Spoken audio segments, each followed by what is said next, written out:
Whenever you're ready. Whenever I'm ready. I'd like to call this meeting of the Ordinance and Charter Committee to order. Would you please call the roll? Bishop. Present. Black. Here. Easley's absent. There cannot be any items added to the agenda since we don't have a full committee. So may I have a motion to approve the agenda? I so move. I second it. And all those in favor of the agenda? Aye. Aye. All opposed. No. He's Anybody absent. opposed? Thanks. Are there any citizens who wish to make any comment? Do we have anyone signed up? No one signed up. Joel, you good? Yes, ma'am. Okay, Okay, thank you.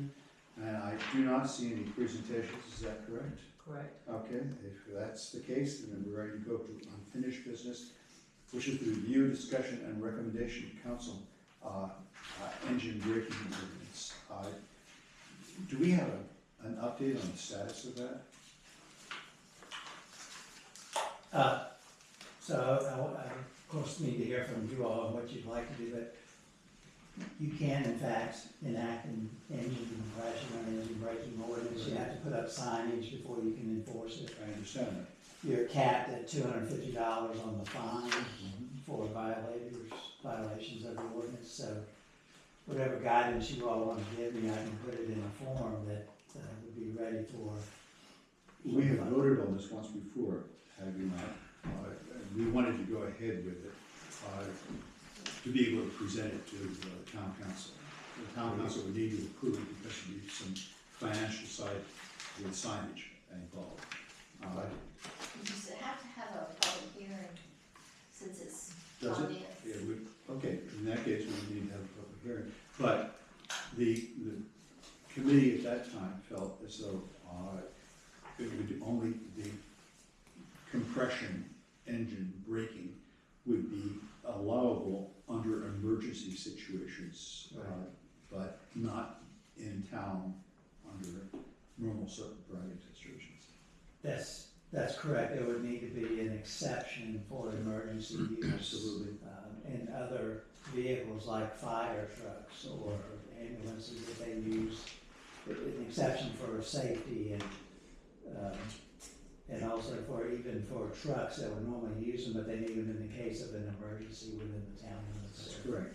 But And then the fine, you all, I saw, I think you're comfortable with the maximum fine available, permissible is the $250. it's 250 is not any longer a maximum fine, but that's all right. You know, it's not, Yeah. not a high amount, but yes. Okay. I think that's right, is that number? If that's the case, are we good to go with that? I think Yes. there's Yeah. somebody- Is that what you put together here? No, that's something from the previous meeting. I just put it back into referral. Yes. Okay, and Randy, at one time we talked about seeing if VDOT could put, reroute the trucks a different way. Was it you telling me that? We would have, I talked to Kate and the cluster, they just went through the same thing, in the county. We, will have to have a public hearing, and we will have to, put a resolution together, and that will have to go to VDOT, and the final determination will come from VDOT. This And is that's on, like a traffic study. And that's to reroute them so that they don't just arbitrarily, blow up on that first exit. They would just come to 57. Is that what we discussed? And then I think VDOT already has that pattern, right? For when they had road closures and stuff. they used it temporarily for a Yeah. while. And- Move trucks in from 29 through 57 Right. and around. And you would come up in this middle exit, right? Right. And then either go 57 or go a little ways and go on that 57. There was an earlier plan to take the very tip of the Exxon station there to enlarge the turn so that there would be an easier turn there in front of the old Cruz house, and then to move on up. Yeah. I think they do it all the time though. They do. Yeah, so they also knock stuff down all the time. include that? Do you have to have a public hearing for both? I know, Or could you I'm combine? assuming so. I I know think for we're the talking tractor about two trailers different would be. things. Yeah, we are. I was trying to combine them, but I don't know that you can. Let's direct our attention to the first of the. Hello. Hello. How are you? I'm good, how are you? Good. How you doing? Good. When we said it. In that case, Yeah, um, wherever. Oh, right here. Tim, you're fine with that? Yes, so long as it's, We're just talking about we're on the. plan such that next month would be the public hearing Would have to be. and have the ordinance ready for adoption, assuming the public hearing doesn't drive changes. That's correct.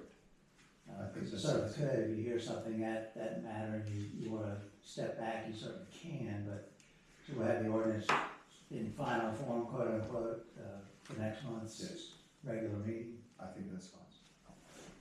Okay, for March's And state. we'll have to do some advertising of the public, which will get with That's that what change. we need to do next.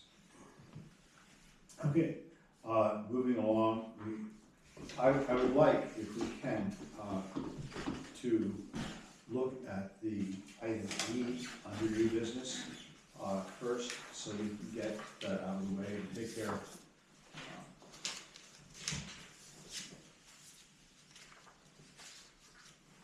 Yeah, do you have a person here? Is that what you have? Yes, we do. For the back, Tony's, I guess. So my name's Tony Rourke, and thank you guys for allowing me to attend this. I've been, working with Sarah on, the ordinance, in the cross connection control plan. The state has made it easy for us, okay? At one time, all you municipalities had to do them on your own, all right? Maybe I ought to back up a little bit. For you that don't know me, I worked here for the town for 16 and a half years. I ran the water and sewer systems. I'm a class 2 water and a class 2 wastewater. I worked at Gretna for almost 10 years. Now I work for Virginia Rural Water Association. I get paid to go around and help municipalities with their water systems.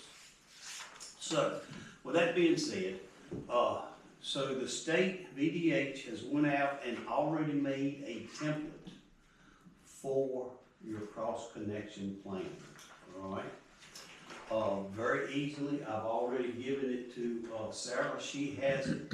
I think she passed the ordinance that they have for the state on to you guys for you to look at and maybe go with the direction that the state has. But the state wanted to add teeth to it because there is a lot of your bigger industries that will not comply. And if you don't put any teeth in the ordinance, fines, cutting your water off, you really have no options for it, you know. So anyway, so I'm here just to answer any questions you might have. But like I said, VEH has a template that basically answers everything. I did for the town of Gretna almost 10 years ago, theirs, and it was very stressful trying to do it because I had no guidelines. You know, you had to do it just accordingly to how you felt that it needed to be done based on the regulations. Well, now they've updated all of that and made it streamlined so that everybody is on the same page. So anyway, with that being said, is there any questions? I have a question. Is that okay, Bill? Please. Would you refresh our memory about what exactly the cross connection control is? So, I thought I knew, but then I'm looking at this and I don't think I know. So, I'll use some examples. You have a pizzeria, they have a, soda machine that's CO2